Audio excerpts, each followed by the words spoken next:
আমল কবুল করেছেন, যে আমলটা কবুল করার কারণে, কবুল হওয়ার কারণে আল্লাহ আরেকটা আমল করার সুযোগ দিয়েছেন।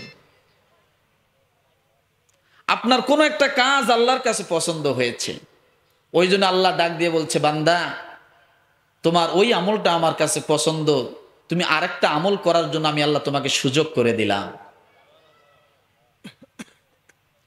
আমাদের হায়াতে জিন্দেগির উদ্দেশ্য কি? আমল। কি বলেন তো? আমল। এই দুনিয়ার জমিন থেকে যদি কেউ ঈমান আর আমল নিয়ে আমরা দুনিয়ার থেকে কবরে যেতে পারি, ওই ব্যক্তি দুনিয়াও কামিয়াব হবে, আখিরাতেও আল্লাহ তাআলা তাকে কামিয়াব বানায় দিবেন। কারণ প্রত্যেকটা মানুষ সফলতা চায়, আর এই সফলতা একমাত্র আল্লাহ এবং আল্লাহ রাসূলের দ্বীনের ভিতরে আছে। দুনিয়ার কোনো জায়গায় সফলতা নাই। আছে? দুনিয়ার কোনো জায়গায় সফলতা নাই।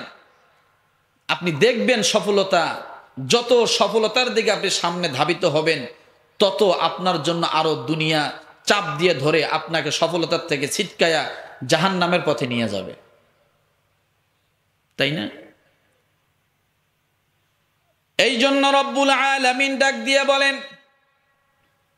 ইন্নামা ইয়া'মুরু মাসাজিদাল্লাহি মান আমানা বিল্লাহি ওয়াল ইয়াউমিল আখির ওয়া আকামাস সালাতা ওয়া আতাজ যাকাতা ওয়া লাম ইয়াখশা ইল্লাল্লাহ فعسى أولئك أن يكونوا من المهتدين।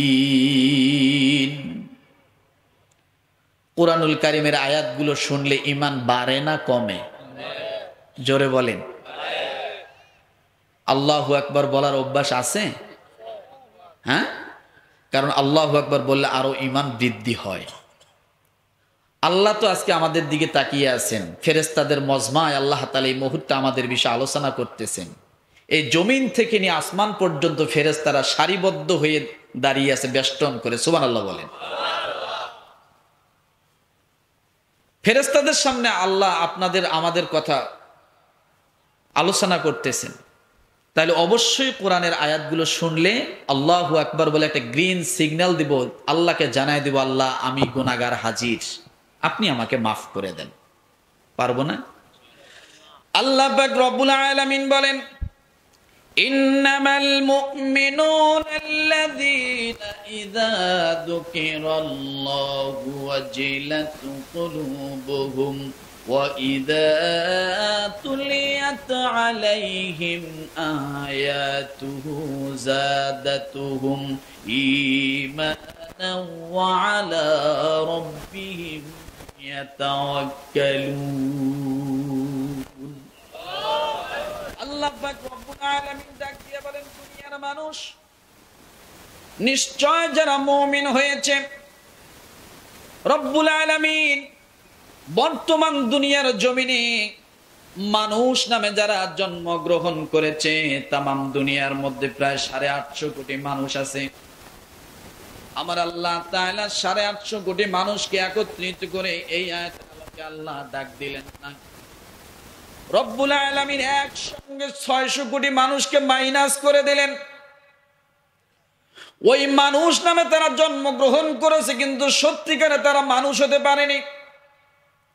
নাক থাকলে মানুষের মতো, নাক থাকলেই মানুষ হয় না। মানুষের মতো চোখ থাকলেই মানুষ হয় না। মানুষের মতো কণ্ঠ থাকলেই মানুষ হয় না। মানুষের মতো জবান থাকলেই মানুষ হয় না। মানুষ হওয়ার জন্য আমার আল্লাহ তাআলা শর্ত জুড়ায় দিয়েছেন, তাকে ঈমানদার হতে হবে। কি হতে হবে? ঈমানদার হতে হবে। রব্বুল আলামিন মানুষের সংজ্ঞা দিলেন, আর রহমান আল্লামাল কুরআন খালাকাল ইনসান আল্লামাহুল বায়ান। মানুষ হওয়ার জন্য তার একটা সংজ্ঞা হলো, 1 নাম্বার কোরআনের জ্ঞান তার থাকতে হবে। কিসের জ্ঞান? এখন বলবেন, হুজুর আমাদের সকলের তো জ্ঞান কোরআনের নাই। কোরআনের জ্ঞান বলতে অনেক ব্যাখ্যা আছে। আপনি যদি কোরআনকে বিশ্বাস করেন কিন্তু কোরআন পড়তে জানেন না, কোরআন আল্লাহর কালাম, এটার উপর আস্থা আছে, বিশ্বাস আছে, কোরআনে যা বলা আছে ওলামায়ে কেরামের জবান থেকে শুনে শুনে আপনি আমল করেন, তাহলে আপনিও মানুষের মধ্যে অন্তর্ভুক্ত হয়ে গেলেন। ও মুসলমান, 600 কোটি মানুষকে আল্লাহ মাইনাস করে দিলেন। 250 কোটি মানুষকে আল্লাহ একটা আদরের ডাক দিলেন, ইয়া আইয়ুহাল্লাযীনা আমানু, হে ঈমানদারগণ। আল্লাহ এই হে শব্দটা ব্যবহার করেছেন একটা আদরের ডাক দিয়ে। আমরা যখন আমাদের একটা আদরের সন্তানকে ডাক দেই, ও বেটা, এ বেটা কেমন আছো, এ ভাতিজা কেমন আছো, এটা একটা আদরের ডাক। এ ভাই কেমন আছো, হে ছেলে কেমন আছো। যার সঙ্গে গভীর একটা সম্পর্ক হয়, ভালোবাসা হয়, তাকে আমরা তার নামের আগে একটা হে শব্দ, এ শব্দ ব্যবহার করি। আল্লাহ তাআলা কুরআনুল কারীমে জায়গায় জায়গায় ইয়া আইয়ুহাল্লাযীনা আমানু শব্দ ব্যবহার করেছেন, হে ঈমানদারগণ। রব্বুল আলামিন এই জায়গায় বললেন, ইন্নামাল মুমিনুনাল্লাযীনা ইযা যুকিরাল্লাহু ওয়াজিলাত কুলুবুহুম, নিশ্চয় যারা মুমিন হয়েছে। এবার কোন ব্যক্তিগুলো মুমিন? যারা আল্লাহর উপর ঈমান আনে, রাসূলের সুন্নতের ইত্তেবা করে, রাসূলের উপর ঈমান এনেছে। আমানতু বিল্লাহি ওয়া মালাইকাতিহি ওয়া কুতুবিহি ওয়া রুসুলিহি ওয়াল ইয়াউমিল আখিরি ওয়াল কদরি খায়রিহি ওয়া শাররিহি মিনাল্লাহি তাআলা ওয়াল বাসি বাদাল মাউত। এইগুলোর উপরে যারা ঈমান আনবে, আল্লাহ তাদের কথা বলছেন, নিশ্চয় যারা মুমিন, তাদের সামনে যখন আমার বরত্বর কথা বলা হয়, আমার নাম উচ্চারণ করা হয়, আমার জিকির করা হয়, আমার প্রশংসা করা হয়, তখন মুমিনের দিলটা নরম হয়ে যায়। কি হয়ে যায়? মুমিনের দিলটা নরম হয়ে যায়। মুমিনের দিলটা আল্লাহওয়ালা দিলে পরিণত হয়ে যায়। তখন মুমিনের সামনে যখন আল্লাহ আল্লাহ জিকির করা হয়, মুমিনের হৃদয়টা নরম হয়ে চোখ দিয়ে পানি টপ টপ করে ছেড়ে দেয়। আল্লাহর সঙ্গে বান্দার সম্পর্ক হয়ে যায়। কথা ঠিক কিনা? রব্বুল আলামিন ডাক দিয়ে বলেন, যারা মুমিন হলো, ওই মুমিনের পরিচয় হবে কবরে। সে কবরের মধ্যে আযাবে গ্রেফতার হবে না। ওই মুমিনের জন্য আমি আল্লাহ পুরস্কার রেখে দিয়েছি। কিয়ামতের ময়দানে বান্দাটা যখন উঠবে, আমি আল্লাহ তাআলা আরশের নিচে তার জন্য ছায়ার ব্যবস্থা করব। মুমিন যারা হবে, কিয়ামতের ময়দানে আমার আল্লাহ তাআলা ডান হাতে মিজানের পাল্লা থেকে আমলটা তার ডান হাতে দিবেন। যে ব্যক্তি ডান হাতে আমল নামা পেল, রব্বুল আলামিনের হাবিব ডাক দিয়ে বলেন, ওই ব্যক্তির জন্য ফুল সিরাত বিজলির ন্যায় পার হওয়া উপযুক্ত হয়ে যাবে। আর মুমিন যে ব্যক্তি হবে, আমার আল্লাহ তাআলা খুশি হয়ে বান্দার জন্য জান্নাতের দরজা তার জন্য আল্লাহ খুলে দিবেন। তাহলে মুমিনের সামনে আল্লাহ জিকির হলে মনটা নরম হয় কিনা বলেন? জোরে বলেন। আল্লাহর সঙ্গে কানেকশন হয়ে যায়। এরপর রব্বুল আলামিন ডাক দিয়ে বলেন, ওয়া ইযা তুলিয়াত আলাইহিম আয়াতুহু যাদাতুহুম ঈমানান ওয়া আলা রাব্বিহিম ইয়াতাওয়াক্কালুন। রব্বুল আলামিন বলেন, ওই মুমিন, আমার বরত্বর কথা যখন তার সামনে হবে, মুমিনের দিলটা নরম হয়ে যাবে। মুমিনের আরেকটা পরিচয় হলো, ওয়া ইযা তুলিয়াত আলাইহিম আয়াতুহু যাদাতুহুম ঈমানা। আল্লাহ ডাক দিয়ে বলেন, মুমিনের সামনে যখন কোরআনুল কারীম তেলাওয়াত করা হবে, তখন মুমিনের ঘুমান্ত ইমানটা, ঝিমান্ত ইমানটা, অল্প ইমানটা কোরআন তেলাওয়াতের মাধ্যমে আমি আল্লাহ তাআলা সঙ্গে সঙ্গে বান্দার ইমানটা আরো বৃদ্ধি করে দেই। তাহলে বোঝা গেল কোরআন তেলাওয়াত শুনলে বান্দার ইমান বাড়ে না কমে? জোরে বলেন। কোরআন তেলাওয়াত শুনলে বান্দার ইমান বাড়ে, কোরআনের সাথে সম্পর্ক করলে বান্দার ইমান বৃদ্ধি হয়। ও মুসলমান, এই জন্য আমরা কোরআন তেলাওয়াত যত শুনি তত মজা পাই। জায়গায় জায়গায় কারি সাহেবগণ অনেক সুন্দর করে কোরআন তেলাওয়াত করে আমাদেরকে মুগ্ধ হয়ে যায়, আমরা কথা ঠিক কিনা? কিন্তু তৃপ্তি মেটে না। ইমাম সাহেব হুজুর এত সুন্দর করে কোরআন তেলাওয়াত করে, মন চায় আরো পড়ি, নামাজ তার পিছনে আরো পড়ি, মনের তৃপ্তি মেটে না।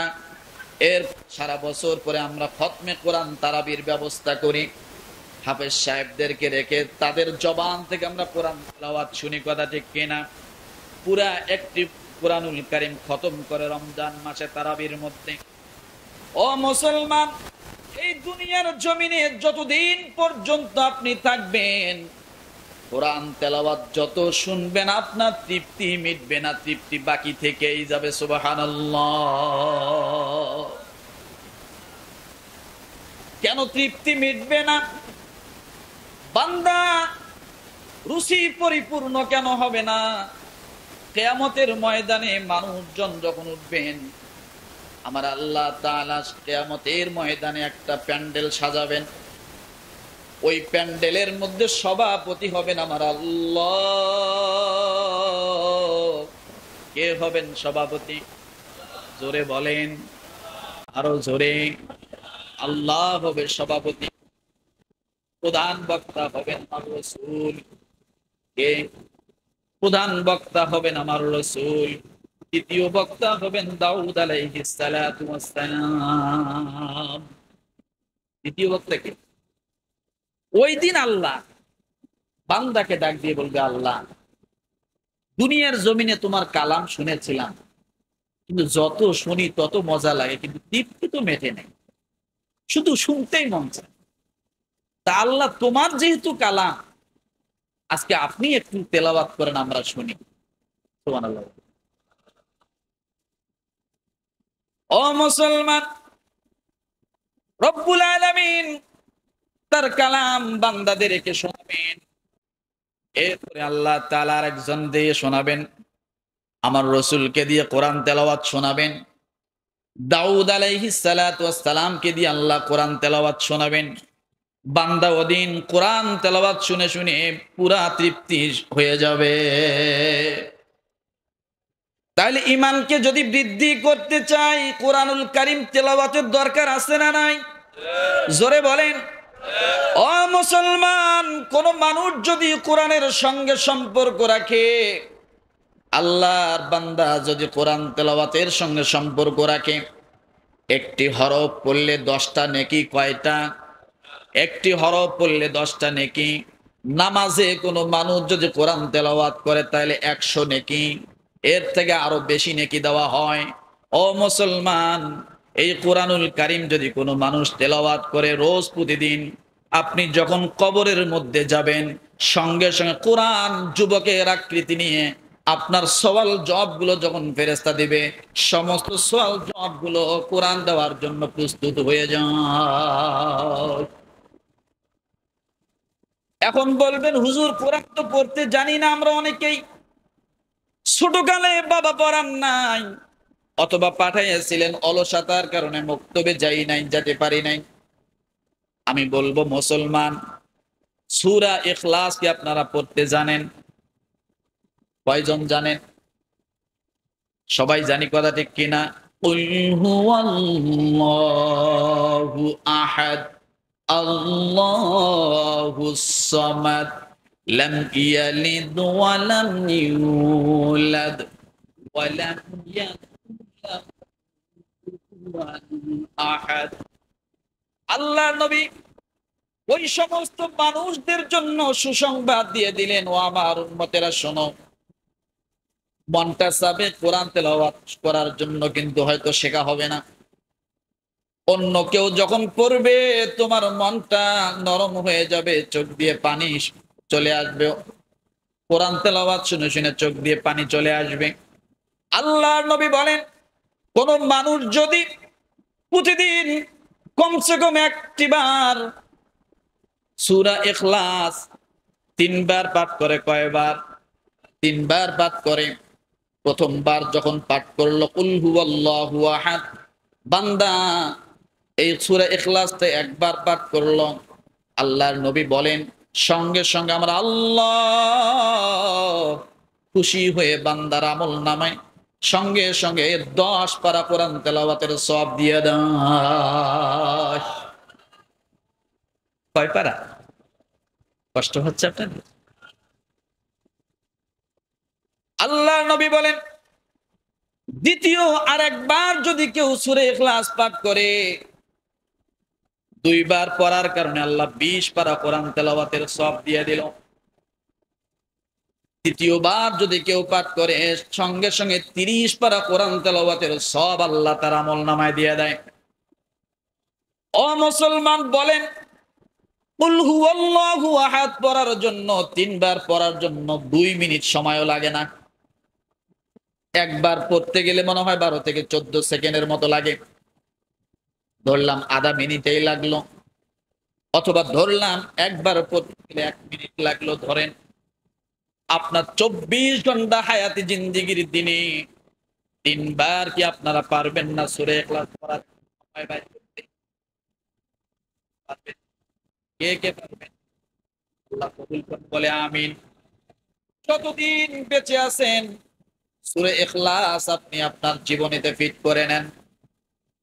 একজন সাহাবী প্রতিদিন সূরা ইখলাস দিয়ে নামাজ পড়ায়। পিছনের মুসল্লি সাহাবায়ে কেরাম রাসূলের কাছে এসে অভিযোগ করলেন, ইয়া রাসূলুল্লাহ, আপনার এই সাহাবী ইমামতি করে, যে কোনো সূরা শুরু করে কিন্তু সূরা ইখলাস সে পরেই সূরা ইখলাস পাঠ করে, সূরা ইখলাস নামাজের মধ্যে সে বাদ দেয় না। আল্লাহর নবী বললেন, ওই ইমাম সাহেবকে ডাক দাও, সাহাবীকে ডাক দাও। সাহাবীকে যখন ডাক দেওয়া হলো, আল্লাহর নবী বললেন, তুমি কি নামাজে এমন করো? প্রতি ওয়াক্ত নামাজে তুমি সূরা ইখলাস পাঠ করো? বলে, ইয়া রাসূলুল্লাহ, জি। আল্লাহর নবী বলেন, কেন করো? সাহাবী শুধু বললেন, ইয়া রাসূলুল্লাহ, আমি সূরা ইখলাস পাঠ না করলে আমার ভালো লাগে না, সূরা ইখলাসের সঙ্গে আমার মহাব্বত এবং সম্পর্ক হয়ে গেছে। কোরআন যদি কেউ শেখে, কোরআন যদি কেউ জিন্দেগিতে আমলে ফিট করে নেয়, আল্লাহর নবী বলেন, ইদা মা তাহামিলুল কুরআন আও হুল্লাহু ইলাল আরদ, যখন আল্লাহর বান্দা কোরআন সিনার মধ্যে নিয়ে কবরের মধ্যে যাবে, আমার আল্লাহ তাআলা কবরের মাটিকে সাবধান করে দেয়, খবরদার আমার এই বান্দার সিনায় কোরআন আছে, এর সঙ্গে তুমি বেয়াদবি করো না। আজকে আমরা কোরআন খুঁজি কখন? ছেলে যখন বিয়ে করতে যায়, মেয়ের বাড়ির লোক ডাক দিয়ে বলে, কোরআন পড়তে জানো? কথা ঠিক কিনা? আগেরকার মুরব্বীরা কিন্তু এটা একটা প্রচলন আছে, বিয়ের বাড়িতে কিছু জিজ্ঞেস আর না জিজ্ঞেস, যারা মুরব্বী আগের, তারা মেয়েকে জিজ্ঞাসা করে, মা তুমি কি কোরআন পড়তে জানো? যদি কোরআন পড়তে জানতো তাহলে মুরব্বীর খুব পছন্দ হয়েছে মেয়ে। কথা ঠিক না? আবার ছেলেকে অনেক মুরব্বীরা জিজ্ঞায়, তুমি কি কোরআন পড়তে জানো? এখন এই জিজ্ঞানীটা এক ছেলেকে বিয়ে করতে গেছে, বিবাহ করতে যাওয়ার পরে এই ছেলেকে হঠাৎ করে বিয়ের আসরে সকলের সামনে এক মুরব্বী জিগায় বসছে, এই ছেলে তুমি কি কোরআন শরীফ পড়তে জানো? ছেলে কিন্তু জিন্দেগিতে কোরআনের ধার দিয়ে হাঁটে নাই। যখন এই মুরব্বী জিজ্ঞাসা করছে, এই ছেলে তুমি কি কোরআন পড়তে জানো, ছেলের হাড়ের বিট বাইরে গেছে, যে যদি বলি না আমি জানি না, তাহলে এই বিয়ের আসর থেকে আমাকে হয়তো খেদায় দিবে, তাহলে আমার কপালে আর বিয়া জুটবে না, বিবাহ হবে না। যখন এই মুরব্বী ছেলেকে জিজ্ঞাসা করছে, কোরআন পড়তে জানো? ছেলে তখন একটা কৌশল অবলম্বন করছে। কি কৌশল? ছেলে এবার বলতেছে, হ্যাঁ জানি আমি কোরআন পড়তে। বলে যদি জানো তাহলে বিয়ের মজমা একটু কোরআন তেলাওয়াত শোনাও। ছেলে এবার কানের মধ্যে আঙ্গুল দিয়ে, যে দেখছে কারি সাহেবরা কানের মধ্যে আঙ্গুল দিয়ে কোরআন তেলাওয়াত করো, কানে আঙ্গুল দিছে। কানে আঙ্গুল দেওয়ার পরে বলতেছে, ক্বালাতিল কুলা তুকরিতুল মুটকি।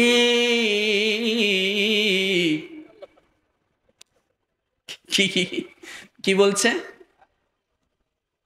কোরআনের আয়াত না? হ্যাঁ, ক্বালাতিল কুলা তুকরিতুল মুটকি। এখন যে মুরব্বী জিজ্ঞাসা করছে, উনি তো হাফেজ না, উনি তো এত কিছু জানে না। ও শুনিয়া বুকের মধ্যে থাবা দিয়ে বলছে, বাহ, বাপের বেটাকে এত সুন্দর, আমার নাতি আরো একটা থাকলে বিয়ে দিতেন। চিন্তা করছেন, প্রশ্ন করাইয়াও যেমন, কোরআন শরীফ পড়াইয়াও কি। এই ক্বালাতিল কুলা তুকরিতুল মুটকি, এটা কি? ও যখন বিয়ে করতে যায় তখন দেখে গ্রামের রাস্তা দিয়ে গেছে, তো মহিলা রাস্তার উপরে ধান, আমার মা বোনেরা ধান নাড়ে না, রোদ্রে দেয় না রাস্তার উপরে, তো দেখে যে রাস্তার উপরে ধান শুকাইতে দিছে। ওই ধান ওখান থেকে গোছায়া এরপরে কুলার মধ্যে নেয়, নাকি কুলা আছে নাকি আপনাদের এলাকায়, কি বলে এরকম ঝাড়ে যে, তো এরকম ধান ওখান থেকে নিয়ে ঝাড়তেছে। ঝাড়ার পরে রাখে কোথায়? ওই যে টুকরি, হাজি বলেন না কি বলেন আপনারা, মটকি, এর মধ্যে রাখতেছে। এই বিয়ে করতে যাওয়ার সময় এইটা দেখছে, ও তোর আগে পিছনে ডাইনে বামে আর কোনো কথা স্মরণ নাই, ও ওইটাই চালায় দিছে, ক্বালাতিল কুলা তুকরিতুল মুটকি। আজকে আমাদের অবস্থাটা হয়েছে এরকম যে আমরা অনেক ডিগ্রি অর্জন করি কিন্তু কোরআন পড়তে, কি বলে, অনেক ডিগ্রি অর্জন করি কিন্তু কোরআন পড়তে। ও মুসলমান, এই জন্য বলি কোরআন পড়লে আল্লাহর সঙ্গে সম্পর্ক হয়। কার সঙ্গে? কোরআন একটা ইবাদত, কোরআন তেলাওয়াত করা ইবাদত। সাহাবায়ে কেরামের জীবনীতে শুধু ইবাদত খুঁজে খুঁজে বের করে করে আল্লাহর নবীর কাছে জিজ্ঞাসা করতেন, কোন ইবাদত, কোনটা ফজিলত কি। ও মুসলমান, আল্লাহর নবী জনাবে মুহাম্মদুর রাসূলুল্লাহ সাল্লাল্লাহু আলাইহি ওয়াসাল্লাম সব সময় ইবাদতের কথা সাহাবায়ে কেরামদেরকে সুন্দর করে করে বুঝায় বুঝায় বলতেন। কারণ একমাত্র ইবাদতের মাধ্যমে বান্দার সঙ্গে আল্লাহর সম্পর্ক হয়, কথা ঠিক কিনা? আল্লাহ নিজে বলেছেন, ও হাবিব আপনি জানা দেন, যখন কোন মানুষ তার কপালটা জমিনের মধ্যে একটা ঠেক দিয়া সেজদা দেয়, বান্দা সেজদা দেওয়ার সঙ্গে সঙ্গে আমি আল্লাহ এবং বান্দার মাঝে আর কোনো পর্দা থাকে না। আল্লাহর রহমতের দরিয়ায় তাকে উঠায় নেয়। ইবাদতের মাধ্যমে একমাত্র আল্লাহকে সন্তুষ্ট করা যায়। আল্লাহ নবী এমন একজন ইবাদত গুজার বান্দা, বনি ইসরাইলের কথা নবীজি সাহাবায়ে কেরামকে ঘটনা শোনাচ্ছেন। অনেক বড় একজন আবেদ ছিলেন, আল্লাহকে সন্তুষ্ট করেছেন, আল্লাহ তার প্রতি সন্তুষ্ট হয়ে গিয়েছিল। আবার এটাও মনে রাখতে হবে, ইবাদত করার পরে কোনো অহংকার করা যাবে না, গর্ব করা যাবে না, কথা ঠিক কিনা? আমাদের সমাজে অনেক মানুষ আছে শুধু হজ করে আসার পরেও অনেক গর্ব করে, অহংকার করে। কিছু টাকা পয়সা দান করলে মানুষের কাছে বলে বলে বেড়ায়, আছে না নাই? কোন মানুষ যদি কোনো মানুষের উপকার করে তাহলে অন্য মানুষকে জানায়, এরকম আছে না নাই? আল্লাহ নবী জনাবে মুহাম্মদ রাসূলুল্লাহ সাল্লাল্লাহু আলাইহি ওয়াসাল্লাম বললেন, ও আমার সাহাবীরা তোমরা শোনো, একমাত্র বান্দা আল্লাহকে যদি সন্তুষ্ট করতে চায় তাহলে ইবাদতের মাধ্যমে সন্তুষ্ট করতে হয়। বান্দা যদি আল্লাহর নিকটবর্তী হতে চায় তাহলে একমাত্র ইবাদতের মাধ্যমে আল্লাহর নিকটবর্তী হওয়া যায়। আল্লাহ তখন বান্দার নিকটবর্তী হয় বনি ইসরাইলের একজন ব্যক্তির কথা রাসূল সাহাবায়ে কেরামকে জানায় দিয়েছেন। বাইহাকী শরীফের মধ্যে ঘটনাটা আসছে। বনি ইসরাইলের একজন আবেদ ব্যক্তি ছিল। সে আল্লাহর ইবাদত করার জন্য নিজের ঘর ছাড়লেন, বাড়ি ছাড়লেন। কারণ নিজের ঘর বাড়ি থেকে ইবাদত করাটা কষ্টকর। এত বড় আল্লাহর সঙ্গে তার প্রেম, আল্লাহর সঙ্গে তার মোহাব্বত আছে। অনেক মানুষ সমাজে নামাজের সময় হলে নামাজ না পড়লে ভালো লাগে না, আছে না নাই? যারা ফজরের নামাজ পড়ার অভ্যস্ত, ওই সমস্ত মানুষগুলো আযান যখন চলে আসসালাতু খায়রুম মিনান নাওম, ওই মানুষগুলোর পিঠ আর বিছানার মধ্যে রাখতে পারে না, ভালো লাগে না। এমনও মানুষ আছে এক ওয়াক্ত নামাজ যদি কাজা হয়ে যায় অনেক আফসোস করে, কথা ঠিক কিনা? ও মুসলমান, আল্লাহর নবী বনি ইসরাইলের ওই যুবকের কথা সাহাবায়ে কেরামকে শোনাচ্ছেন। শোনো, এমন একজন আবেদ ছিল বনি ইসরাইলের আমলে, আল্লাহর ইবাদত করার জন্য নিজের ঘর ছাড়লেন, বাড়ি ছাড়লেন, কোনোভাবেই তৃপ্তি পায় না। ইবাদত করবে, ইবাদত করবে। তখন ঘর বাড়ি ছাড়ার পরে নির্জনতা খুঁজলেন, যে নির্জনের মধ্যে যায় আল্লাহর সিজদা করবে, আর বাড়ি ঘরে আসবে না। আল্লাহর বান্দা নিজের বাড়ি ছাড়লেন, ঘর ছাড়লেন, পাহাড়ের চূড়ার মধ্যে উঠে আল্লাহর ইবাদত শুরু করে দিলেন। অল্প যা কিছু খাবার নিয়ে আসছিলেন, তার খাবারটা শেষ হয়ে গেল। আস্তে আস্তে তার শরীরটা শুকনা শুরু হয়ে গেল। আল্লাহর বান্দা, আল্লাহর প্রিয় বান্দা একদিন হঠাৎ নিজের শরীরের দিকে তাকায়া দেখে খাওয়ার অভাবের কারণে তার কষ্ট হচ্ছে, সিজদা সঠিকভাবে দিতে পারতেছে না। আল্লাহর বান্দা আল্লাহর কাছে একটা দোয়া করলেন,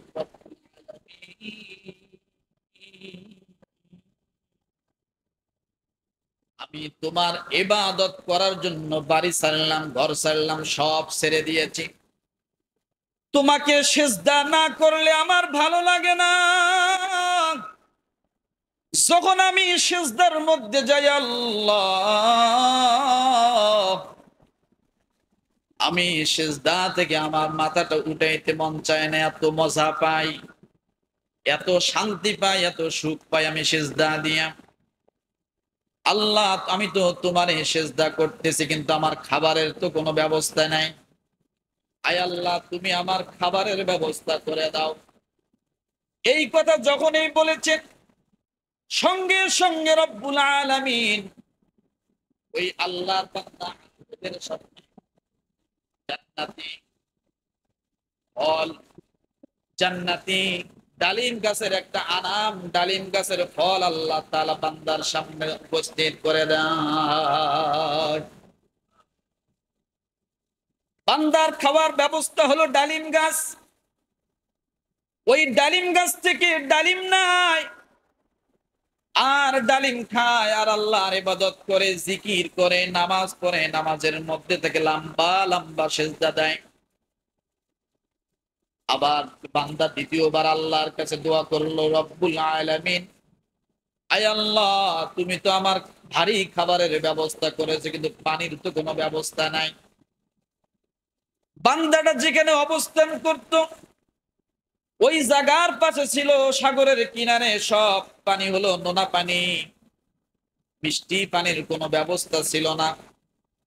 নোনা পানি খাওয়া যায় না, কথা ঠিক কিনা? আল্লাহ তাআলা দুনিয়ার মানুষের জন্য মিষ্টি পানির ব্যবস্থা করে দিয়েছেন। আজকে মিষ্টি পানি যদি না থাকতো, তাহলে আমাদের নারী বুড়ি সব পচে যেত নোনা পানির মাধ্যমে। আল্লাহর বান্দা এবার আল্লাহকে দ্বিতীয়বার দোয়া করে দিলেন, মালিক আল্লাহ, আপনি আমার জন্য খাবারের ব্যবস্থা করেছেন, আর একটু পানির ব্যবস্থা করে দেন। রব্বুল আলামিন পাহাড়ের কিনার থেকে স্বচ্ছ ঝর্ণা জারি করে দিলেন, তার সামন দিয়ে পানি প্রবাহিত হয়। বান্দা এইভাবে ডালিম খায় আর পানি খায়। 1 বছর নয়, 2 বছর নয়, 100 বছর নয়, 200 বছর নয়, প্রায় 500 বছর পর্যন্ত বান্দা আল্লাহর একাগ্রতা চিত্তে ইবাদত করে। কয়শো বছর? 500 বছর। 500 বছর আল্লাহর ইবাদত। আমরা 5 ওয়াক্ত নামাজ পড়ি না। মুয়াজ্জিন সাহেব প্রতিদিন আযান দেয়, মনটা চায় না নামাজের মধ্যে, মনটা চায় না ইবাদত করতে। ও মুসলমান, আপনি তো নামাজ পড়েন না, বলেন তো মৃত্যুর কোনো গ্যারান্টি আছে নাকি? আপনি যে কোনো সময় মারা যাবেন, সকলকে কবরে যেতে হবে, কথা ঠিক কিনা?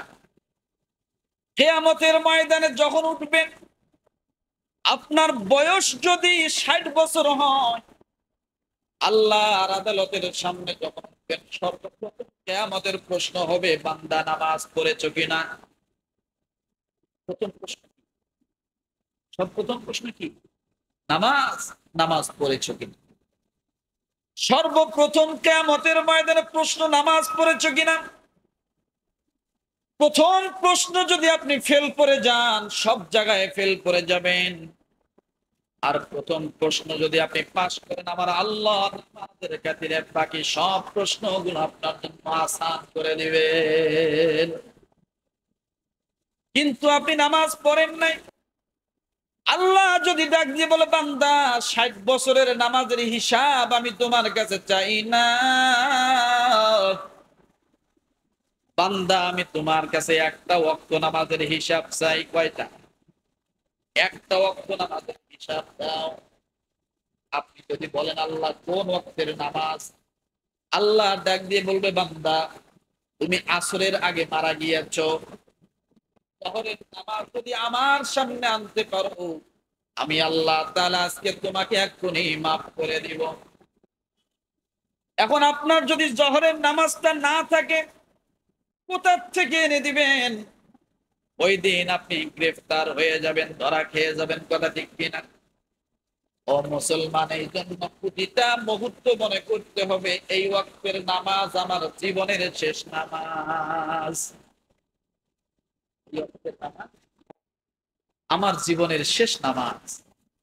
এই যে সূর্যটা ডুবে গেছে, এই বাংলাদেশটাই ধরি, কত মানুষের জন্য শেষ সূর্যটা ডুবে গেছে, তার জন্য আর আগামীকাল সূর্য উঠবে না। কত মানুষ হাসপাতালে যাচ্ছে, এই রাতটা তার জীবনের শেষ রাত। মানুষটা মারা যাওয়ার 1 মিনিট আগেও জানে না যে সে এখন মারা যাচ্ছে। কি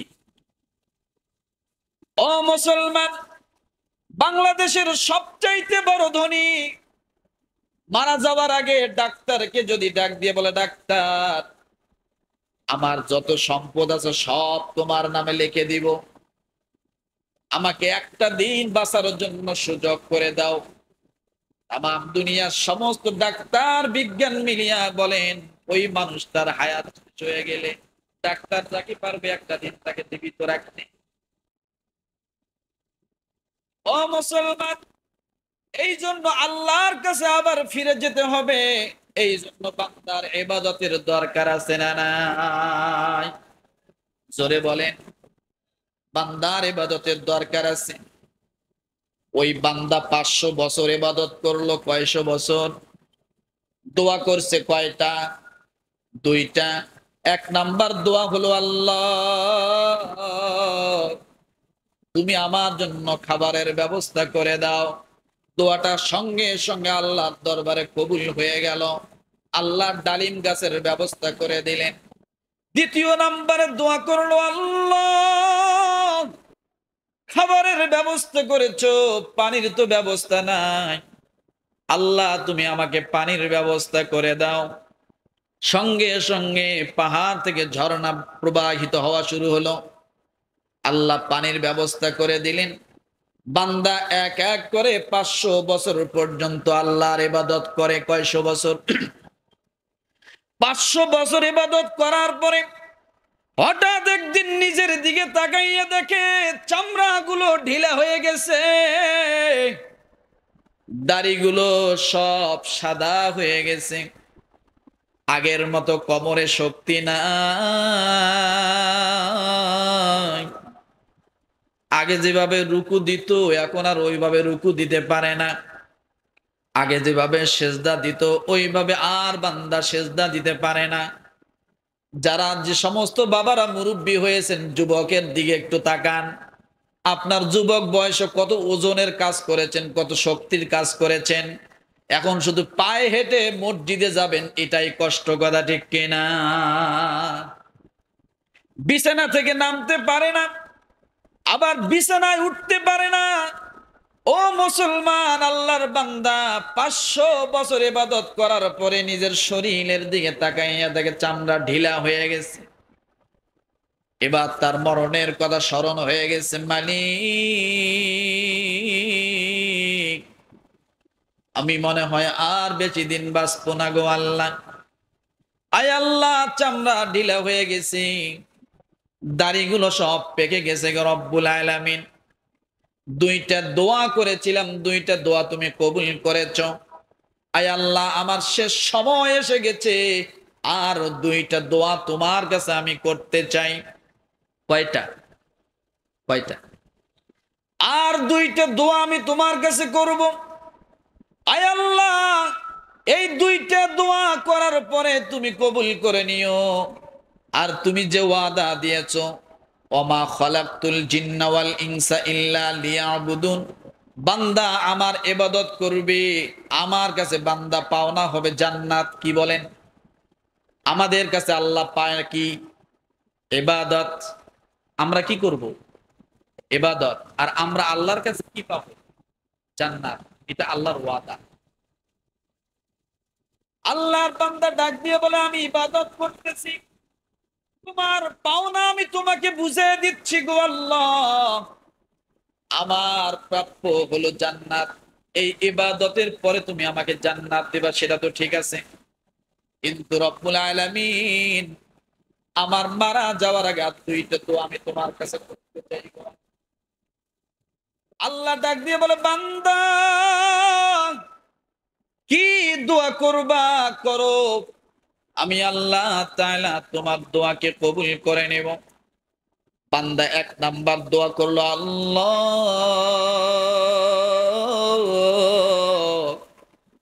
শুনেছি সিজদায় যদি যাই, যখন বান্দা সিজদা যায় তোমার হাত নাকি বান্দার কপালের নিচে পেতে দাও। সুবহানাল্লাহ বলবেন, আরো জোরে বলেন। আয় আল্লাহ, আমার তো মরণ হবে, আমি তো মৃত্যু বরণ করব, আমি তো চিরদিন থাকবো না। আল্লাহ, আমি তোমার কাছে একটা ফরিয়াদ জানাই, আমি যখন মারা যাব, আমি যেন সেজদা অবস্থায় মারা যাই। কি অবস্থায়? আমার শেষ মৃত্যুটা যেন সেজদা অবস্থায় হয়। 2 নাম্বারে দোয়া করলেন, রব্বুল আলামিন, আমি যখন মারা যাব, যে দিনটাতে আমি মারা যাব, ওই দিনটা যেন জুমার দিন হয়। কিসের দিন? কারণ আপনি যে হালতে মারা যাবেন, কিয়ামতের ময়দানে আল্লাহ আপনাকে ওই হালতটাই উঠাইবেন। রাসূলের হাদিস, কোন মানুষ যদি জুমার দিনে মারা যায়, আল্লাহ তাআলা জুমার দিনের খাতিরে ওই মানুষটার জন্য 70,000 ফেরেশতা নিয়োজিত করে দেয় বান্দার মাগফিরাতের দোয়ার জন্য। জুমার দিনে মারা যাওয়ার ফজিলত আছে না নাই? কথা বলেন। 70,000 ফেরেশতা আল্লাহ নিয়োজিত করে তার মাগফিরাতের দোয়া করার জন্য। ফেরেশতারা সব সময় আমাদের জন্য মাগফিরাতের জন্য দোয়া করে। ও মুসলমান, সিজদারত অবস্থায় মারা যাওয়ার জন্য দোয়া করলেন, কারণ ডাক দিয়ে বলেন, আল্লাহ আমি যেন মারা যাই জুমার দিন, আমি যেন মারা যাই সিজদারত অবস্থায়। আল্লাহ ডাক দিয়ে বললেন, বান্দা কেন তুমি সিজদারত অবস্থায় মারা যেতে চাও? বললেন, রব্বুল আলামিন, আমি যে ইবাদত গুজার ছিলাম, আমার আলাদা কবর দেওয়ার প্রয়োজন নাই গো আল্লাহ। তুমি সিজদারত অবস্থায় আমার জন্য জমিনকে সরায় দিয়া আমার জন্য কবরের ব্যবস্থা করে দিও। আমি যেন কবরের মধ্যেও যায় সিজদারত অবস্থায় থাকতে চাই। তাহলে এক নম্বরে মৃত্যু চাইলো কবে? জুমার দিন, শুক্রবার না, কি বলবো, জুমার দিন। কারণ জুমার দিন বললে সওয়াব হবে, এটা কোরআনের আয়াতের অংশ, জুমা। দ্বিতীয় কথা হলো মৃত্যু চাইলো কখন? সেজদারত অবস্থায়। কেন? সেজদা সবচাইতে বেশি পরিচয় পাওয়া যায় আল্লাহর গোলাম হিসাবে। বান্দা যখন সেজদা করে তখন আল্লাহ এবং বান্দার মাঝে কোনো পর্দা কি থাকে না। আর তার আশা হলো আমি যেন এইভাবেই কিয়ামতের ময়দানে উঠি। আল্লাহর বান্দা এই দোয়া করলেন, রব্বুল আলামিন ডাক দিয়ে বলেন, যাও বান্দা, 500 বছর ইবাদত করেছো, আগে 2টা দোয়া করেছো, কবুল করে নিয়েছি। ও বান্দা, আমি এবার তোমার এই 2টা দোয়াও কবুল করলাম। জুমার দিন মৃত্যু দিব, সেজদারত অবস্থায় মৃত্যু দিব, এবং সেজদারত অবস্থায় তোমাকে কবরে রাখবো।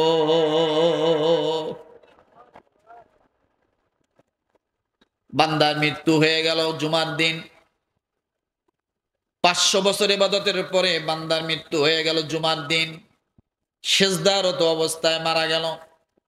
আল্লাহর নবী বলেন, ওই বান্দা কিয়ামতের ময়দানে যখন উঠবে, আমার আল্লাহ তাআলা কিয়ামতের ময়দানে বান্দাটাকে উঠাইবেন। উঠানোর পরে রব্বুল আলামিনের সামনে বান্দা 500 বছরের ইবাদত নিয়ে বান্দা আল্লাহর সামনে দাঁড়িয়ে যাবে। বান্দা ওই দিন মুস্কি মুস্কি হাসবে। আমল নামার কাগজটা আল্লাহর সামনে বারবার দেখাইবে, ডাক দিয়ে বলবে, মালিক, 500 বছরের ইবাদত নিয়ে আল্লাহ আমি কিয়ামতের ময়দানে উঠেছি। আল্লাহ তাআলা সেদিন ডাক দিয়ে, বান্দা দেখি তোমার হাতে এটা কি? বান্দা ওই দিন আল্লাহর হাতের মধ্যে আল্লাহর সামনে যখন তার 500 বছর ইবাদতের লিস্টিটা দিবে, আল্লাহ সেদিন দেখে দেখে বান্দার দিকে তাকাই একটা মুস্কি হাসি দিয়া দিবে। আচ্ছা বলেন, আপনার কষ্ট হচ্ছে নাকি আপনাদের? আর অল্প সময় ছেড়ে দেব। আপনার ছেলে পরীক্ষা দিছে, পরীক্ষা দেওয়ার পরে পরীক্ষার কোশ্চিন আপনি বাবা আপনি হাতে পাইছেন, ধরুন অঙ্ক পরীক্ষাটা দিছে। আপনি এখন ছেলের কোশ্চিনটা দেখে মুস্কি হেসে হাসতেছেন আর দেখতেছেন। এইটা দূর থেকে ছেলে লক্ষ্য করছে যে বাবা আমার কোশ্চিন দেখে একটু মুস্কি হাসতেছে, তখন ছেলের মনে কি ভয় থাকবে না ছেলেও খুশি হবে? ছেলে খুশি হবে কিনা? কেন? বাবার হাসিটাই বলে দিবে যে ছেলের রেজাল্টটা ভালো নাকি। ওই দিন ছেলের মনটা আলাদা একটা খুশিতে ভরে থাকবে। কিয়ামতের ময়দানে রব্বুল আলামিন বান্দার আমলনামা দেখবে, দেখার পরে মুস্কি একটা হাসি দিবে। বান্দা সেদিন আনন্দিত হয়ে যাবে, আমার 500 বছরের আমল আছে। এবার আল্লাহ তাআলার সামনে ডাক দিয়ে বলবে, আল্লাহ,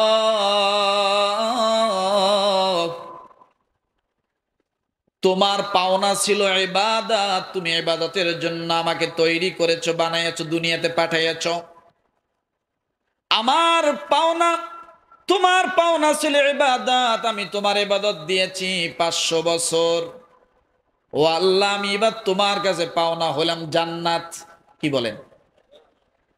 আল্লাহ, আমি তোমার কাছে পাওনা হলাম জান্নাত।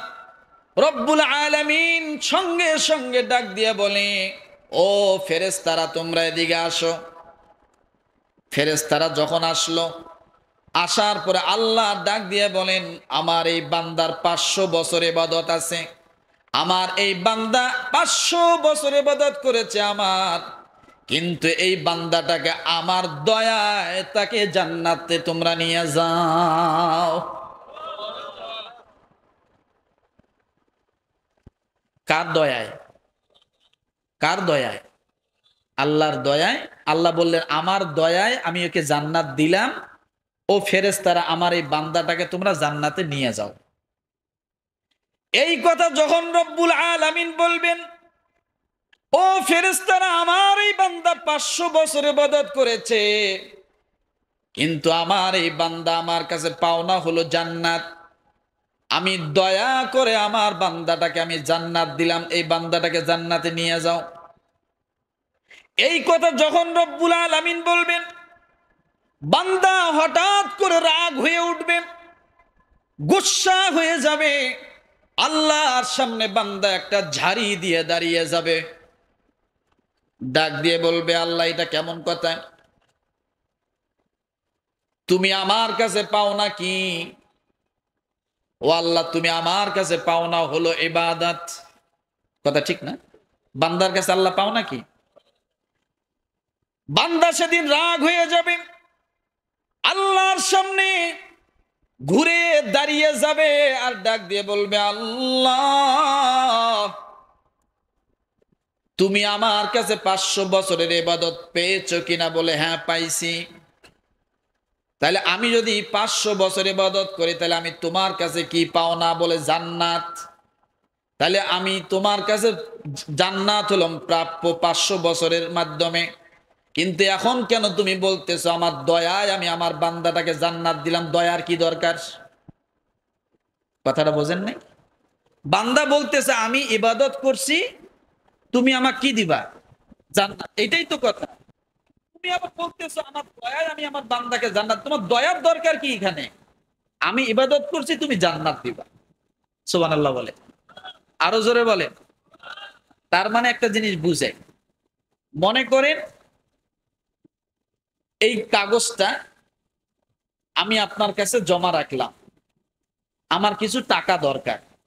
আমি বললাম, ভাই এই কাগজটা আমি আমার এই বাড়ির দলিলটা আপনার কাছে রাখেন, আর আমাকে আপনি 1 লাখ টাকা দেন, আমি বিপদটা উদ্ধার হই।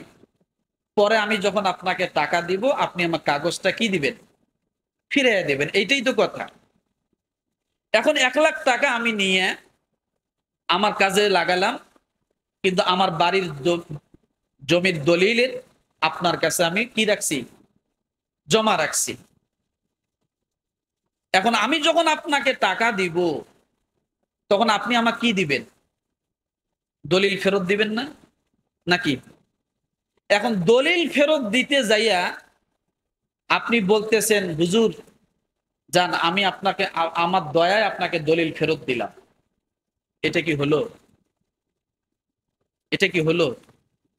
আপনি আমার কাছে 1 লাখ পান, আমি আপনাকে 1 লাখ দিলাম, আপনি আমাকে কি দিবেন? দলিল। কিন্তু আপনি টাকা নিলেন 1 লাখ ফেরত। এখন আপনি বলতেছেন আপনার দয়াই নাকি আমার দলিল আমাকে ফেরত দিলেন। আপনি কি এখানে দয়ার কিছু আছে? না। বান্দা যখন ঘুরিয়ে যাবে, আল্লাহ রব্বুল আলামিনকে ডাক দিয়ে বলবে, আল্লাহ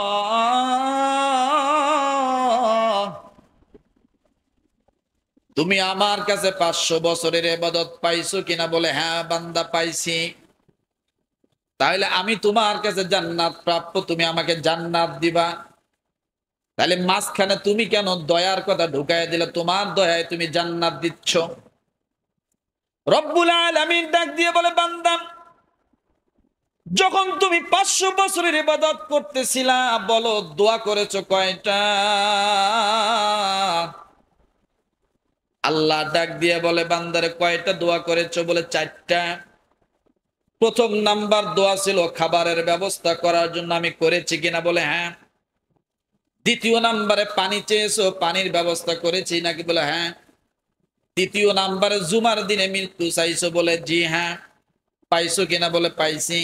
সেজদারত অবস্থায় মারা যাইতে চাইছো, সেজদারত অবস্থায় মারা গেছো কিনা? বলে হ্যাঁ।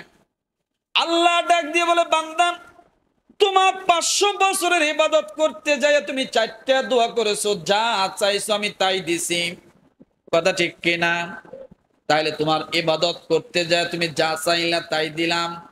তাহলে এবার বলো তুমি আরো আমার কাছে পাওনা আছো কিনা? ও বান্দা, আজকে ঘাড় ঘুরাইয়া মাথা ঝাড়ি দিয়া তুমি আমার সামনে ডাক দিয়ে বলতেছো, তোমার দয়া কেন? আমি তো ইবাদত করেছি, ওই হিসেবে তুমি আমাকে জান্নাত দিবা। আমার দয়া টয়ার কোনো দরকার নাই। আল্লাহ ডাক দিয়ে বলে, বান্দারে তুমি যখন মায়ের পেটের মধ্যে ছিলা, 120 দিন যখন তোমার মা তোমাকে গর্ভে রেখেছিল, 120 দিন পরে বান্দা যখন আমি আল্লাহ তোমাকে জীবিত করার জন্য রুহটা তোমার ভিতরে ঢুকাইয়া দিলাম, রুহটা যখন ঢুকে গেল, হার্টের বিট শুরু হয়ে গেল। 4 মাস বয়সে বাচ্চার ভিতরে হার্টের বিট শুরু হয়ে গেল। 4 মাস পরে তুমি আরো 6 মাস পর্যন্ত মায়ের গর্ভের মধ্যে ছিলা। ও বান্দা তুমি বলো, তুমি মায়ের গর্ভে 6 মাস খানা খাইলা, 6 মাস লাড়াচাড়া করলা, 6 মাস তুমি জীবিত থাকলা, কিন্তু নিঃশ্বাসের বরাদ্দ আমি আল্লাহ তোমার মায়ের পেটের ভিতরে দেই না। আপনি যখন মায়ের গর্ভে ছিলেন, আমি যখন ছিলাম, 120 দিন যখন বয়স হয়েছে, তখন আমাদের পরিপূর্ণ শরীরটা গঠন হয়ে গেছে। সর্বপ্রথম আল্লাহ আমাদেরকে জীবিত রাখার জন্য যে জিনিসটা দিছেন, সেটা হলো হার্টের বিট। কি বলেন তো? রূহ, রূহ ঢুকায় দিছেন। রূহ ঢুকায় দেওয়ার পরে আপনি জেন্দা, আমি জেন্দা, দুনিয়ার সব মানুষ মায়ের পেটের ভিতরে জেন্দা, কিন্তু নিঃশ্বাসের বরাদ্দ নাই। রব্বুল আলামিন ডাক দিয়ে বলে, আমি কেমন নেয়ামত দাদা দেখো, হাড়ের বিটের ব্যবস্থা করলাম, মায়ের পেটের ভিতরে 6 মাস থাকলা, সেখানে খাইলাম, মায়ের নাভির সঙ্গে তোমার নাভির তার লাগাই দিয়ে খাওয়ালাম, কিন্তু 6 মাস মায়ের পেটের মধ্যে তুমি পায়খানা করো না। নিঃশ্বাসের কোনো বরাদ্দ ছিল না। যে মানুষ 1 মিনিট 5 মিনিট নিঃশ্বাস বন্ধ করে রাখলে মানুষটা পেট ফুলে মারা যাবে, কথা ঠিক কিনা? আল্লাহ ডাক দিয়ে বলে, আমি কেমন করে তোমাকে সৃষ্টি করেছি রে বান্দা, মায়ের পেটের ভিতরে 10 মাস পূর্ণ হওয়ার জন্য 6 মাস তোমার মায়ের পেটের ভিতরে রাখলাম, কোন নিঃশ্বাসের বরাদ্দ আমি আল্লাহ দেই নাই, হাড়ের বিটটা দিয়ে আমি আল্লাহ তোমাকে জীবিত রাখলাম। ও বান্দা, মায়ের পেট থেকে যেদিন তুমি দুনিয়ার জমিনে আসলা, আসার সঙ্গে সঙ্গে কেবল নাকটা দুনিয়ার জমিনের নিঃশ্বাস নেওয়ার জন্য বাইর করবা, সঙ্গে সঙ্গে আমি আল্লাহ আসমান থেকে ফেরেশতা নাজিল করে দিলাম, দিয়ে বললাম আমার বান্দাটা এখন এই দুনিয়ার জমিনে আসবে, নাকটা পরিষ্কার করে দাও। এরপর আমি আল্লাহ তাআলা প্রতি বছর 365 দিনের জন্য আমার দফতর থেকে আমি আল্লাহ তাআলা তোমার জন্য 90 লক্ষ বার নিঃশ্বাসের বরাদ্দ করে দিলাম। কত লক্ষ বার? একটা বার ভাবেন কি? কষ্ট হচ্ছে নাকি আপনাদের? এই নিঃশ্বাসটা না থাকলে আপনি এমপি, মন্ত্রী, ব্যারিস্টার, চেয়ারম্যান, মেম্বার, দাফাদার, চকিদার, যাই বলেন, শুধু নিঃশ্বাসটা বাইর হবে আর ঢুকবে না, আপনার কোনো দাম নেই। একটু ভাবুন তো গভীরে, শুধু নিঃশ্বাসটা ঢুকবে আর বাইর হবে না, আপনার কোনো মূল্য নাই। ক্ষেত খামার, ব্যবসা বাণিজ্য, চাকরি বাকরি সব পড়ে থাকবে, আপনি কবরে যাবেন। এখন চিন্তা করেন, আপনি মায়ের পেটের ভিতরে জীবিত, কিন্তু নিঃশ্বাস মায়ের পেটের ভিতরে। কেন নিঃশ্বাসটা মায়ের পেটের ভিতরে দিলেন না? আল্লাহ ডাক দিয়ে বলে, বান্দা, নিঃশ্বাসের ফয়সালা আমি আল্লাহ নাক দিয়ে করেছি।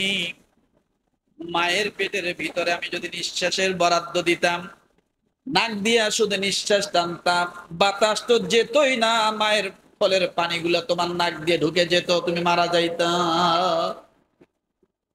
তুমি কি মারা যাইতা? এই জন্য হাড়ের বিট দিলাম। 120 দিন বয়স থেকে আপনার হাড়টা রানিং। একটু বাম দিকে তাকাইয়া হাতটা ধরে দেখেন, একটু বাম দিকে স্তনের উপরে হাতটা দিয়ে দেখেন, টিক টিক টিক টিক বাজে ঘড়ি, এই ঘড়িটা বাজে, কেউ কি জানে এই ঘড়িটা লাগবে কয়দিন কাজে, কথা ঠিক কিনা? এই যে মেশিনটা চলছে, ওই মায়ের পেটের ভিতর থেকে মেশিনটা রানিং। যতদিন পর্যন্ত আপনি জীবিত আছেন বান্দা, আপনাকে জীবিত রাখার জন্য আমার আল্লাহ মেশিনটা চালু করলেন। 5 মিনিটের জন্য মেশিনটা রেস্ট নিল না। আপনি কত রেস্ট নেন, আপনি কত বাহাদুরি করেন, কত কিছু করেন, একটা বার ভাবেন, এই হাড়ের বিট যদি 5 মিনিটের জন্য বন্ধ হয়ে যায়, ময়মনসিংহ মেডিকেলের সব ডাক্তার মিলে আপনাকে বাঁচানোর ক্ষমতা নাই? আছে? তাহলে এই যে একটু হাত দিয়ে দেখেন টিকটিক করে না, কবে শুরু হয়েছে? মায়ের পেটে 120 দিন যখন বয়স, সেদিন আল্লাহ এই টিকটিক শুরু করাইছে। কতদিন চলবে? যতদিন আপনি এই দুনিয়ার জমিনে আছেন, এইটা বন্ধ, আপনার নাম হবে লাশ। কি নাম? এই টিকটিক যেদিন বন্ধ হবে, আপনি হবেন লাশ। ও মুসলমান, এই টিকটিক বন্ধ হলে হবেন লাশ। এমপির এমপিত্ব থাকবে না, মন্ত্রীর মন্ত্রিত্ব থাকবে না। আল্লাহ ডাক দিয়ে বলে, দুনিয়ার মানুষে এই টিকটিক যদি না থাকতো, তোমার কোনো দাম থাকতো না। ও বান্দা, আমি আল্লাহ এই নিঃশ্বাসের বরাদ্দ দুনিয়ার কোন পার্লামেন্টে আমি দেই নাই। এই নিঃশ্বাসের বরাদ্দ যদি বাংলাদেশের পার্লামেন্টের মধ্যে দেওয়া হতো, আর ওই সমাজ যে সরকার এই ক্ষমতায় থাকুক না কেন, বিরোধী দল যারা থাকতো তারা কি নিঃশ্বাস ভাগে পাইতো? ডাক দিয়ে বলতো, আমরাই নিঃশ্বাস নিতে পারি না, তোমাদেরকে নিঃশ্বাস কোথা থেকে দিব? নিঃশ্বাস বন্ধ করে দিয়ে জনমের মতো খতম করে দিত। কথা ঠিক কিনা? আল্লাহ ডাক দিয়ে বলে, বান্দা এই নিঃশ্বাসের বরাদ্দ দুনিয়ার কোন মানুষের কাছে দিলাম না। ও বান্দা, তোমাকে দুনিয়ার জমিনে জীবিত রাখার জন্য মায়ের পেট থেকে যখন বাইর হবা, তোমার মাথা বাহির হয়েছে, নাকটা বাহির হবে, এমন সময় ফেরেশতা দিয়ে নাক পরিষ্কার করে আমি আল্লাহ তোমার জন্য নিঃশ্বাসের বরাদ্দ দিয়ে দিলাম। এই একটা শুকরিয়া আদায় করেন তো, যদি যদি আমাকে নিঃশ্বাস আল্লাহ না দিত, আমার কোনো পরিচয় থাকতো? আর যদি আল্লাহ এই মুহূর্তে আমার নিঃশ্বাসটা সরাই নিয়ে যায়, আমার কোনো বাহাদুরি থাকবে? থাকবে না। আল্লাহ কত বড় ক্ষমতাবান! এই নিঃশ্বাসের বরাদ্দ আল্লাহ দুনিয়ার মানুষকে দিলেন না। যদি দিত, ওই সময় যারা বিরোধী দল থাকতো তারা কি নিঃশ্বাস ভাগে পাইতো? পাইতো। রব্বুল আলামিন ডাক দিয়ে বলেন, নিঃশ্বাস একটা নেয়ামত। ওই যে বাচ্চা কেন মায়ের পেট থেকে বাইর হওয়ার সময় কান্না করে? কোন বাচ্চা মায়ের পেট থেকে বাইর হওয়ার পরে হাসতে দেখি না। কথা ঠিক কিনা? বাচ্চা কান্দে কেন? ওই যে নাকটা যখন পরিষ্কার করে, তখন বাচ্চা কান্না শুরু করে দেয়, মা মা করে। এরপরে বিশ্ব স্বাস্থ্য সংস্থার ডাক দিয়ে বলেন, বাচ্চার কান্না আল্লাহ তাআলা এই জন্য দিয়েছেন, মা বাচ্চা প্রসব করতে যায় আজ যন্ত্রণা হয়েছে, যে কষ্ট পেয়েছে, যে আহত হয়েছে, আমি আল্লাহ তাআলা বাচ্চার কান্নার মধ্যে এমন হায়ার অ্যান্টিবায়োটিক ওষুধ দিয়ে দিয়েছি, বাচ্চা যখন এই মা মা করে একটা কান্না করে, সঙ্গে সঙ্গে আমি আল্লাহ তাআলা বাচ্চার কান্নার মাধ্যমে মাকে পুরোপুরি সুস্থ করে দেই। বাচ্চার কান্না মায়ের হায়ার অ্যান্টিবায়োটিক ওষুধ। বিশাল এক যুদ্ধ করে আসলো মা, তাই না? বাচ্চার কান্না যখনই মার কানে যায়, মা পরিপূর্ণ সুস্থ হয়ে যায়। হুশ ফিরে এসে বাচ্চার প্রথম খবর নেয় মা, আমার সোনাটা কই, আমার বাচ্চাটা কই, আমাকে একটু দাও, আমি দেখি। কথা ঠিক কিনা? ওই কান্না মায়ের জন্য ওষুধ। ওই কান্না কি? কষ্ট হচ্ছে আপনাদের? ওই কান্নাটা কি মায়ের জন্য ওষুধ। এই জন্য বাচ্চার কান্নার ব্যবস্থা আল্লাহ করে দিয়েছেন। কান্নার আওয়াজ মায়ের কানে যাবে, মা পুরা সুস্থ হয়ে যাবে। ও মুসলমান, তাহলে শোনেন, এক বছরে 365 দিনে রব্বুল আলামিন আপনাকে বেঁচে রাখার জন্য, আমাকে বেঁচে রাখার জন্য নিঃশ্বাসের বরাদ্দ দিয়েছেন আল্লাহ 90 লক্ষ বার। একজন প্রাপ্ত বয়স্ক মানুষ 14 থেকে 18 বার মিনিটে নিঃশ্বাস নেয়। একটা ছোট 7 বছরের নিচের বাচ্চা প্রায় 45 বার পর্যন্ত নিঃশ্বাস নেয় মিনিটে। প্রাপ্ত বয়স্ক একজন মানুষ 14 থেকে 18 বার নিঃশ্বাস নেয় মিনিটে। ও মুসলমান, 90 লক্ষ বার নিঃশ্বাসের বরাদ্দ দিয়ে আল্লাহ ডাক দিয়ে বলে, বান্দা যে নিঃশ্বাস থাকলে তুমি মানুষ, না থাকলে তোমার নাম হবে লাশ। যে নিঃশ্বাসটা আমি আল্লাহ তোমাকে দিলাম, ওই নিঃশ্বাসটা নিয়ে কেন তুমি আমার ইবাদত করো না?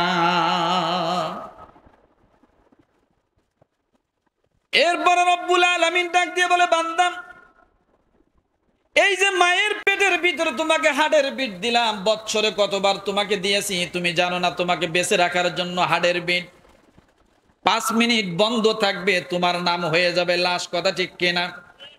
বান্দা, তুমি এত কিছু খাও, এত খাবারের ব্যবস্থা করলাম, কিন্তু কপালটা কেন তুমি জমিনের মধ্যে ঠেকাও না? আল্লাহ ডাক দিয়ে বলে, বান্দারে, এই যে মায়ের পেটের মধ্যে হাড়ের বিট শুরু হলো, ও বান্দা, যতদিন পর্যন্ত বেঁচে আছো হাড়ের বিট চলবে।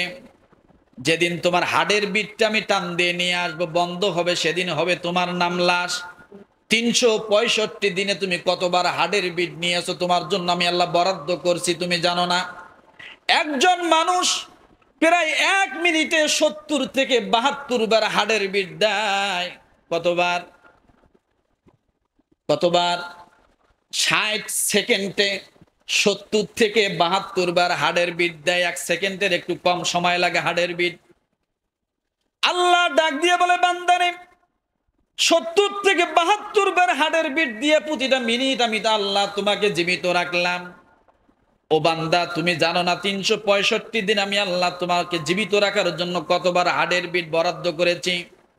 বিশ্ব স্বাস্থ্য সংস্থা ডাক দিয়ে বলে, একজন মানুষ জীবিত থাকার জন্য, 365 দিন জীবিত থাকার জন্য আমার আল্লাহ তাআলা 4 কোটি বার হাড়ের বিট বরাদ্দ দিয়া প্রতিটা মানুষকে আমার আল্লাহ প্রতি বছর জীবিত রাখে।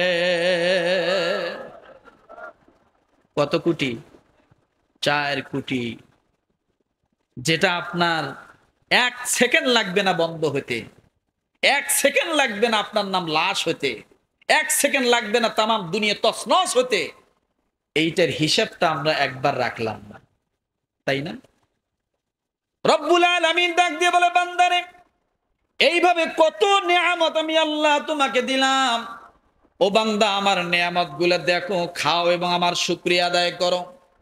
বান্দা, কিয়ামতের ময়দানে আল্লাহ তাআলা ডাক দিয়ে বলবে, বান্দারে, ও বান্দা, তুমি আমার দয়ায় জান্নাত যাবা না, তোমার ইবাদতের বাহাদুরি দিয়ে তুমি জান্নাতে যাবা। রব্বুল আলামিন ডাক দিয়ে বলেন, দুনিয়ার মানুষ, ওই আল্লাহর বান্দা, এবার বান্দাটাকে যখন জাহান্নামের দিকে নিয়ে যাওয়া হবে, তোমার আমলের মাধ্যমে তোমার যা প্রাপ্য আমি আল্লাহ বুঝাই দিয়েছি। এবার তোমার জন্য আর কোনো ব্যবস্থা নাই, তোমার জাহান্নামের ফায়সালা হয়ে গেল।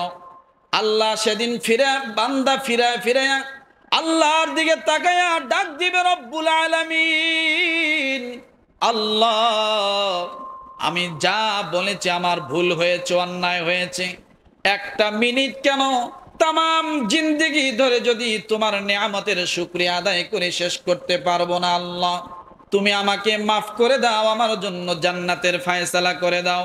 আল্লাহ সেদিন ডাক দিয়ে বলবে, বান্দা, আমার ইবাদতের মাধ্যমে মানুষ জান্নাতে যাবে এমন বাহাদুরি না।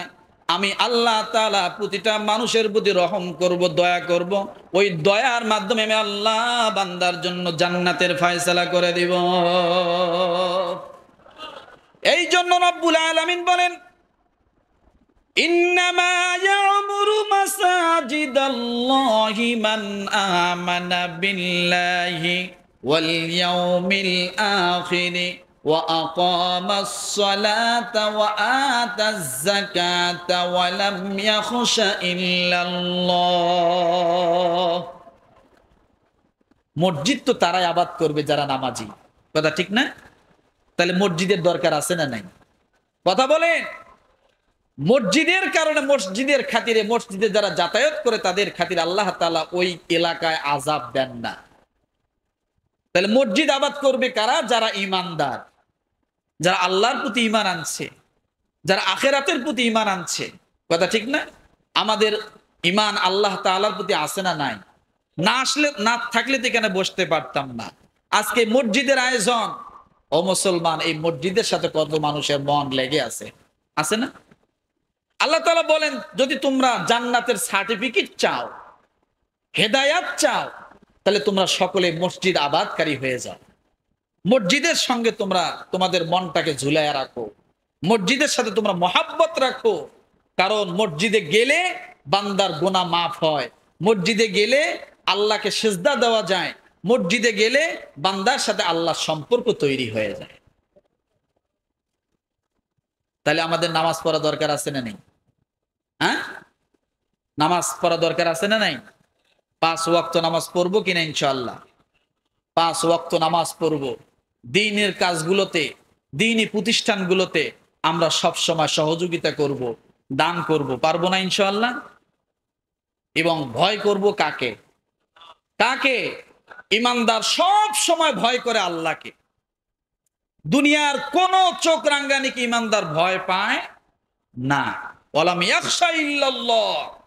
যদি আপনি আল্লাহকে একমাত্র ভয় করেন, তাহলে আল্লাহ তাআলা বলেন হতে পারে তারা, আমি আল্লাহ তাদেরকে হেদায়াত প্রাপ্ত করব। আর হেদায়াত প্রাপ্ত যে হবে, অবশ্যই সে ব্যক্তি জান্নাতের অধিকারী হয়ে যাবে। তাহলে আমরা মসজিদ আবাদ করব কিনা, 5 ওয়াক্ত নামাজ পড়বো কিনা, দান সদকা করা দরকার আছে কিনা, যত বেশি পারি ইবাদত করব। এই জন্য জিকিরের মাধ্যমে সবসময় জিকিরের হালতে থাকার চেষ্টা করব, পারবো ইনশাল্লাহ। সকালে প্রতিদিন সুবহানাল্লাহি ওয়া বিহামদিহি সুবহানাল্লাহিল আযীম ফজরের পরে 100 বার পড়তে পারবেন, মাগরিবের পরে 100 বার পড়তে পারবেন, যখন মনে চায় পড়বেন। ব্যবসা ভালো হচ্ছে না, আমলটা চালিয়ে যান। ক্ষেত খামারে ভালো ফসল আসতেছে না, আমলটা চালিয়ে যান। এরপরে মনে শান্তি আসতেছে না, জিকির করতে থাকেন। আল্লাহ তাআলা বলেন আলা বিযিকরিল্লাহি তাতমাইন্নুল কুলুব। আমি আল্লাহ তাআলা জিকিরের মাধ্যমে মানুষের অন্তরে প্রশান্তি লাভ করে দেই। তাহলে একমাত্র জিকিরের মাধ্যমে কি কলবে শান্তি আসে, কথা ঠিক না? যদি আপনি শান্তি চান, তাহলে আমরা সব সময় জিকিরের হালতে থাকব। কোন মানুষ যদি একবার বলে সুবহানাল্লাহ, 20,000 কোটি টাকা দান করলে যে সওয়াব হবে, তার থেকে উত্তম সওয়াব আল্লাহ তার আমল নামায় দেয়। কেমনে দেয়? রাসূল বলেন ওই ব্যক্তির যদি সাগরের ফেনা পরিমাণ গুনাহ থাকে, সুবহানাল্লাহ বলার দ্বারা আল্লাহ তাআলা মাফ করে দেয়। আসমান জমিনের ফাঁকা জায়গাগুলো আল্লাহ তাআলা এই সুবহানাল্লাহ বলার দ্বারা সওয়াবে ভরপুর করে দেয়। তাহলে এই ছোট ছোট জিকিরগুলো করতে কি উযু গোসল করা লাগে? আমরা সব সময় জিকিরের হালতে থাকবো। আপনি জাকিরিন হন, আপনি জিকিরকারী হন, কবরের মাটি আপনাকে স্পর্শ করবেন, কবরের মাটি আপনাকে স্পর্শ করবেন। আল্লাহর আদেশ, যারা জিকির করবে, যার অন্তরে জিকির থাকবে, কবরের মাটি কখনো তার সাথে বেয়াদবি করবে না। এরকম অনেক কবর দেখা যায় 40 বছর পরে, 50 বছর পরে, 30 বছর পরে যেমন লাশ মাটি দিয়েছে ওই রকমই আছে। দেখেন নাই? নাম শুনছেন না? ঘুঘু মুন্সি, বসির উদ্দিন মুন্সি। 36 বছর পরে তার লাশ, ওই 36 বছর আগে যে কাপনের কাপড় দিয়ে তাকে মাটি দেওয়া হয়েছে, ওই মাটি অবস্থা, ওই কাপনের কাপড় অবস্থায় 36 বছর পর আবার তাকে সেই রকম পাওয়া গেছে। লোকটার কাজ কি ছিল? স্বাস্থ্যের দিক থেকে একবারে ক্ষীণ, অর্থের দিক থেকে সবচাইতে গরিব, কিন্তু লোকটার একটা কাজ ছিল, টুকটুক করে হাঁটতো, বাজারে যাইতো, বলতো বাবা 2 টাকার আলু দেন তো, সুবহানাল্লাহ সুবহানাল্লাহ সুবহানাল্লাহ সুবহানাল্লাহ। মরিচের দোকানে যাইতো, গরিব মানুষ তো, বলতো বাবা আমার 2 টাকার মরিচ দেন তো, সুবহানাল্লাহ সুবহানাল্লাহ সুবহানাল্লাহ। লোকটার অনেক জমি ছিল না, জমা ছিল না। কুড়িগ্রাম জেলার ধরলা ব্রিজের পাশে এখনো তার কবর। ও মুসলমান, 36 বছর পরে তার লাশ। আল্লাহ তাআলা তার পুরা দেহটাকে কবুল করে নিয়েছে।